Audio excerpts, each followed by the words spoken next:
Hi, good morning. We are in week 21 of renovations here at the Belfast Community Co-op. I am standing in what used to be our back office and is now quickly becoming our customer restroom area.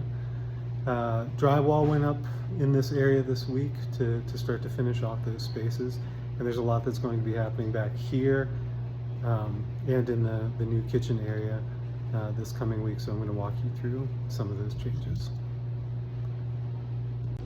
All right, so here we are. These are our customer restroom areas that are being closed off now. This is where frozen merchandising will begin. So this coming week, this wall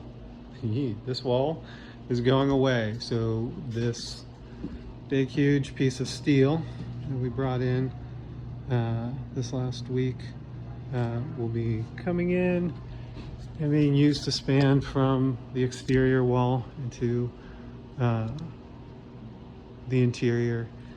And so yeah, all of this is going away. So what does that mean for you as a customer? It means that the customer restroom that we have open right now won't be available while they're doing that work, and then once they have it installed, we will be opening that back up again.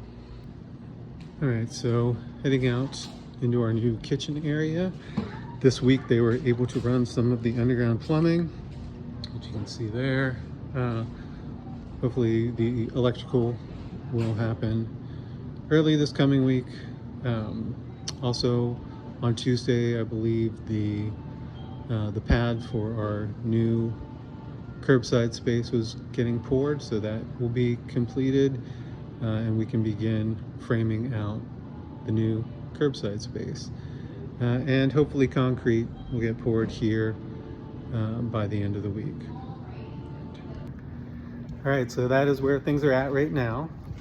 If you come by the co-op sometime towards the end of next week, you'll be able to see, hopefully, some of the framing that is happening in our curbside area, which will make it a little bit easier for folks to visualize what that space is going to end up looking like. And yeah, otherwise disruptions early in the week as we frame out this back, some of the spaces in this back room. And yeah, thank you again, as always, for your support and for continuing to shop your community-owned food co-op. And I will see you in the aisles.